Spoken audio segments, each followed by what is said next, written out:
Hey everyone, and welcome back. Today we're going to be doing a deep dive into Metallicus. Metallicus. They're making waves, I guess you could say, in the blockchain and digital asset space. Yeah. And they're building what they call a digital asset banking network. Okay. I've been looking at their website, and I've also been looking at this presentation by the CEO, Marshall Hayner. Mm-hmm. And it seems like it's a lot more than just your average crypto project. Yeah. You know, what's really interesting to me is how Metallicus is trying to connect traditional finance with this whole digital asset boom that's happening. Yeah. Their approach is really fascinating. Yeah. Especially when they talk about things like airdrops on steroids. Airdrops on steroids. What? It's a really catchy phrase. Yeah. And reshaping digital identity by 2025. So, okay, let's unpack all that. Okay. First things first, what exactly ISRC and Metallicus? Right. What are they trying to do here?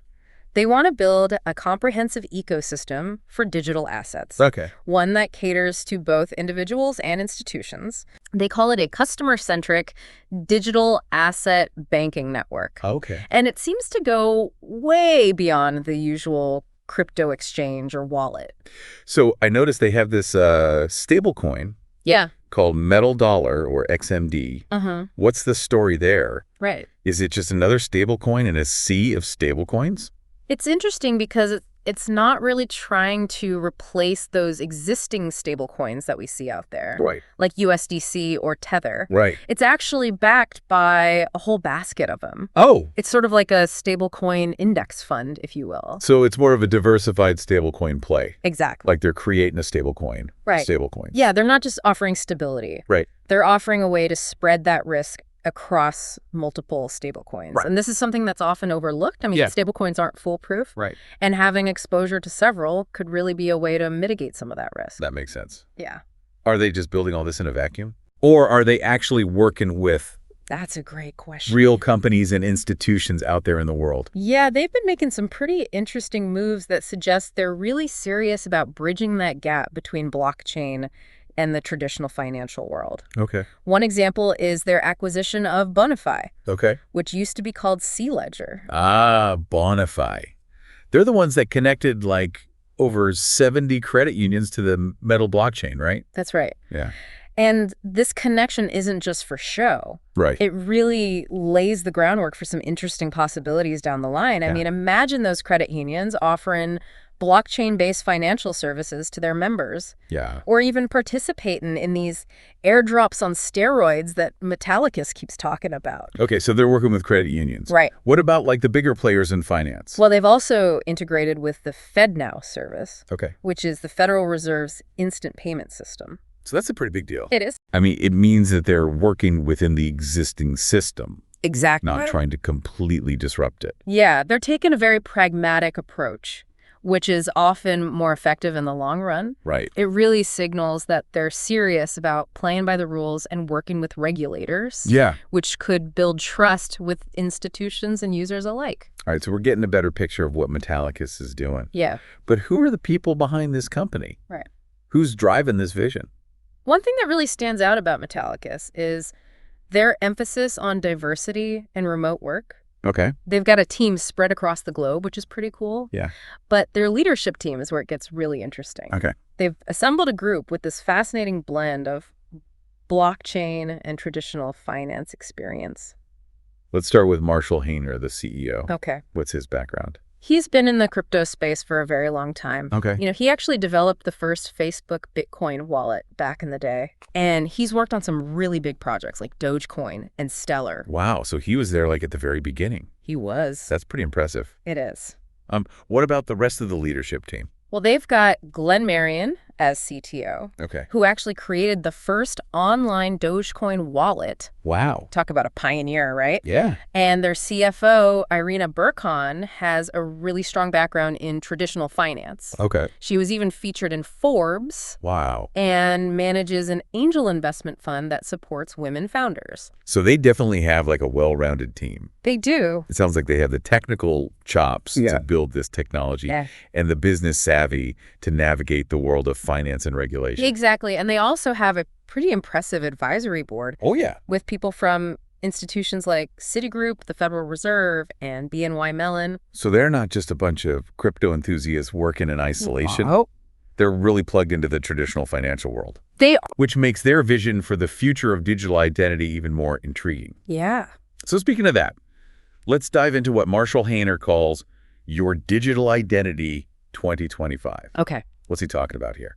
Well, in his presentation, he paints this picture of a future where blockchain empowers users Okay. by giving them more control over their digital identities. Gotcha. He talks about how on-chain identity becomes this kind of portal. A portal to what exactly? He's suggesting that on-chain identity will allow companies to interact directly with users Okay. and compete for their attention. Okay. Not just through ads, Right? but through financial rewards and personalized experiences. So instead of just being bombarded with ads, Right? companies are going to have to offer us something valuable in exchange for our attention and data. That's the idea. Interesting. And he believes that blockchain will be the key to making this happen securely and transparently. Okay. He even uses this phrase, airdrops on steroids. Airdrops on steroids. Which is a pretty catchy way to describe it. That definitely got my attention. Yeah. I have to admit, I'm not entirely sure what he means by that. Okay.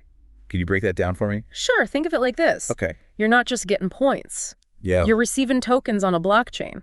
Okay. These tokens have real value. All right. You can trade them, stake them for benefits, even use them to access exclusive services. So it's not just about getting like a free coffee after you buy 10. Right. It's about owning digital assets that you can actually use and control. Exactly. It's basically taking the concept of a loyalty program and injecting it with the power of blockchain. So that's a pretty big shift. It is. What are some concrete examples of how this could work in practice? Well, he talks about retailers offering tokens that act as both discounts and tradable assets. Okay. So imagine earning tokens just by shopping at your favorite store, Yeah. then using those tokens to get discounts on future purchases or even trading them on an exchange. That's interesting. It's like getting paid to shop in a way. Yeah. What other examples does he give? He talks about airlines rewarding frequent flyers with tokens that can be staked for additional benefits. Okay. Or even exchanged for cryptocurrency. Oh, So instead of just racking up miles that might expire, Right. you're accumulating digital assets that have real-world value. So it's like a frequent flyer program, but with blockchain perks. Exactly. I like it. Yeah. What about other industries? He also mentions streaming platforms. Okay. Imagine earning tokens just for watching your favorite shows or movies. Right. You could then use those tokens to unlock premium subscriptions, Okay. buy merchandise, or even trade them with other fans. That's like getting rewarded for your viewership. Exactly. That's a pretty cool concept. Yeah. It seems like this whole airdrops on steroids idea could change how we interact with companies entirely. Right. But how does Metallicus fit into all this? Right. Are they just providing the technology, or are they aiming to be more involved? That's a great question, and one we'll explore further in the next part of our deep dive. All right, sounds good. Stay tuned.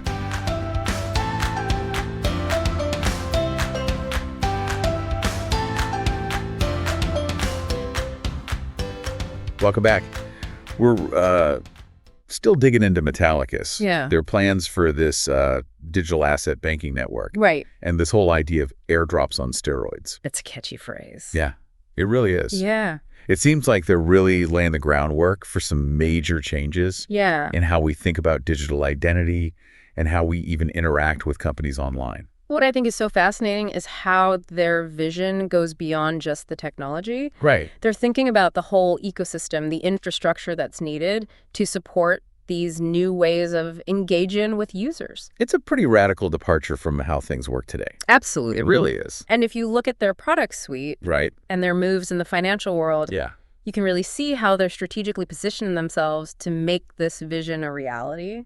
So how does this all actually work in practice? Right? How do they plan to connect the dots between what they're offering now Yeah. and this future world of airdrops on steroids? Well, their stablecoin XMD could play a crucial role here. Okay. Imagine XMD become this kind of universal reward currency Okay. that you earn across different platforms and then use for anything from, discounts to investments. So it's like they're creating this whole new economy built around user engagement. Exactly. Instead of just collecting points that gather dust, Right. you're earning a currency that you can actually use. Yeah, and because Metallicus is focused on integrating with these existing financial systems, Right. those rewards could have even broader applications. Yeah. I mean, think about being able to spend your earned tokens at like regular retailers or use them to pay bills. That would be huge. It would. It would really make these digital rewards feel so much more tangible and valuable. It would. It wouldn't just be a separate system for earning points. Right. It would be integrated into our everyday financial life. Exactly. And remember their acquisition of Bonafide, Yeah.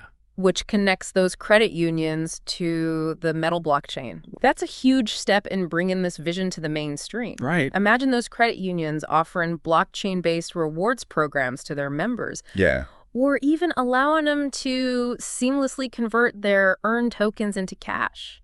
That's a really interesting point. Yeah. It could open up a whole new world of possibilities for those credit union members, It could. many of whom might not even be familiar with blockchain technology. It's a way to introduce these concepts to a wider audience through familiar mechanisms like loyalty programs and banking services. Right. It's about meeting people where they are and showing them the practical benefits of this technology without overwhelming them with all the technical details. It's like sneaking blockchain in through the back door, Yeah. using familiar concepts as a gateway. Exactly. That's pretty clever. Yeah. But let's zoom out for a second and focus on the users themselves. Okay. How would this shift in digital identity actually benefit them in their daily lives? Well, one of the most significant changes is that it really puts users in control. Instead of companies collecting and using their data without their knowledge or consent, Right. users can choose how they want to share their data and what rewards they want to receive in return. So it's like taking back ownership of your digital footprint. Precisely. You get to decide who gets access to your data and what they can do with it. And as companies compete for that attention, users stand to gain from increased rewards, Yeah. more personalized experiences, and greater transparency. This is where the idea of airdrops on steroids really starts to shine. Does it? It's not just about earning points. Right. It's about participating in a new kind of digital economy Right. where users have real power and agency. And because these rewards are blockchain-based, Yeah. they can be easily transferred, traded, or even used to access other financial services. Right. It creates a much more dynamic and engaging relationship between companies and users. I could see how this would be appealing to users. Yeah. But what about companies? Right. Why would they Yeah. be willing to give up so much control and offer such valuable rewards? It's a matter of adapting to a change in landscape. Right. Consumers are becoming more aware of the value of their data. Right. And they're demanding more transparency and control. Yeah. Companies that embrace this shift and find ways to create these mutually beneficial relationships with users are likely to thrive in this new digital world. So it's not just about altruism. No. It's a smart business strategy. It is. Companies that recognize the power of user engagement and data ownership, Right. they're going to have a significant advantage They will. in the long run. It's about creating a win-win situation where Yeah. users feel valued and empowered, Yeah. and companies benefit from that increased loyalty and engagement. This all sounds very promising. It does. But I also wonder about the potential downsides. Sure. Are there any risks involved Right. with handing over so much power to blockchain technology? Yeah. What about the possibility of misuse or abuse? Those are valid concerns. Yeah. And it's important to address them. Blockchain technology itself is just a tool. Okay. It's how we use it that determines its impact. So it's not like a magic solution It's not a magic bullet. to all our digital woes. Right. We still need to think critically about the implications We do. and ensure that it's used responsibly and ethically. Absolutely. As with any powerful technology, there are risks and challenges that need to be carefully considered and mitigated. Right. But what excites me is the potential for positive change. Yeah. Imagine a world where our digital identities empower us to unlock value, Yeah. access opportunities, Yeah. and have a greater say in how our data is used. It's a future worth exploring. It is. It definitely is. Yeah. And Metallicus seems to be at the forefront of this exploration. They do. But before we get too carried away with all the potential benefits, Sure. I'm curious about their endgame. Okay. What does success actually look like for Metallicus in this evolving landscape? That's a great question, and one we'll delve into as we wrap up our deep dive in the next part. Welcome back to the show. It's been quite a journey It has. learning about Metallicus Yeah. and exploring their vision for this whole blockchain-powered digital asset banking network Right. and this potential for a future where our digital identities basically become keys to unlock all this value and opportunity. We've talked about how their technology could really transform those loyalty programs Yeah. into something much more powerful. Like airdrops on steroids. Airdrops on steroids, exactly. And how their moves in the financial world suggest that they're really serious about connecting traditional finance Yeah, and this new blockchain-based economy. absolutely. But as we wrap up this deep dive, I'm curious to hear your thoughts on Metallicus's endgame. Okay. What does success actually look like for them in the long run? Well, if we kind of piece together everything we've learned, Yeah. it seems like Metallicus is aiming to be much more than just a technology provider. Yep. They want to be like a central player in this emergent digital economy. So not just building the tools, Right. but creating the marketplace where those tools can be used. Exactly. Yeah. They're laying the groundwork for a world where users, businesses, and even financial institutions can all connect and interact in a way that's secure, Right. transparent, and beneficial for everyone involved. It's like they're building the infrastructure for like a new kind of internet Yeah, where trust and value are built in from the ground up, right. thanks to blockchain technology. Absolutely. And in this world, our digital identities become much more than just profiles or accounts. Right. They become like passports to this whole new realm of possibilities. That's a great analogy. Thanks. And in this new realm, users have more agency and control. They can choose how their data is used, Right. what rewards they want to receive, Yeah. and which companies they even want to engage with. It's a pretty powerful vision, It is. but one that really hinges on mass adoption. Yeah. How do they plan to convince everyday people to embrace this new system? Right. Like, how do they make blockchain and digital identity accessible and appealing Yeah. to those who might be intimidated by the technology? I think that's where they're focused on user experience. Okay. And integration with existing systems is really crucial Okay. by making blockchain technology almost invisible and incorporating it into familiar experiences like those loyalty programs that we talked about, Right. and banking services. Yeah. They can really lower that barrier to entry for the average person. It's like they're meeting people where they are, not Exactly. forcing them to learn a whole new set of rules or technologies. They're saying you don't need to understand the complexities of blockchain to benefit from it. Right. And by working within those existing financial systems, Right. they're making it much easier for people to transition into this new world without disrupting their lives. It kind of makes me think about how the internet evolved. Uh-huh. Like in the early days, it was mostly like tech-savvy people using it. Right. But as browsers and websites became more user-friendly, Yeah. it really opened up to a much wider audience. Right. Maybe the same thing will happen with blockchain and digital identity. I think you're right. It's about making the technology invisible Yeah. and focusing on those tangible benefits that people can experience in their daily lives. Right. Once people see how easy it is to use and how it can improve their lives, Yeah. adoption will follow naturally.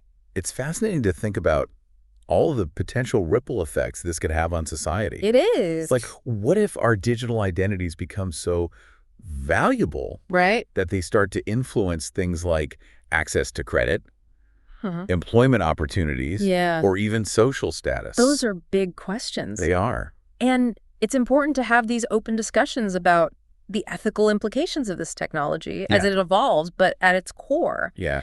I think Metallicus's vision is about empowerment, Okay. giving individuals more control over their data and their digital lives. So it's about shifting the balance of power It is. from those large institutions to individuals. Yeah, which is a pretty radical idea. It is. And if they can pull it off, Yeah. it could have a profound impact on the world. Absolutely. It's not just about technology. Right. It's about creating a fairer, more equitable digital landscape Yeah. where everyone has the opportunity to participate and benefit. I agree. Well, we've covered a lot of ground in this deep dive. We have. Before we wrap up, I want to quickly recap the key takeaways for our listeners. Okay.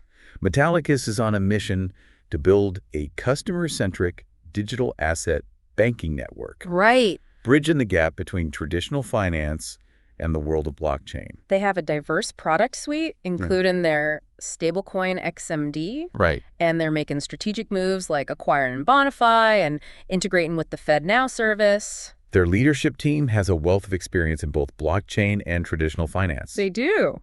And their CEO, Marshall Hayner, has this compelling vision for the future of digital identity, one where users are empowered and rewarded for their participation. This concept of airdrops on steroids really highlights that potential for blockchain. To transform those loyalty programs into something far more valuable and impactful. And by focusing on user experience and integration with existing systems, Right.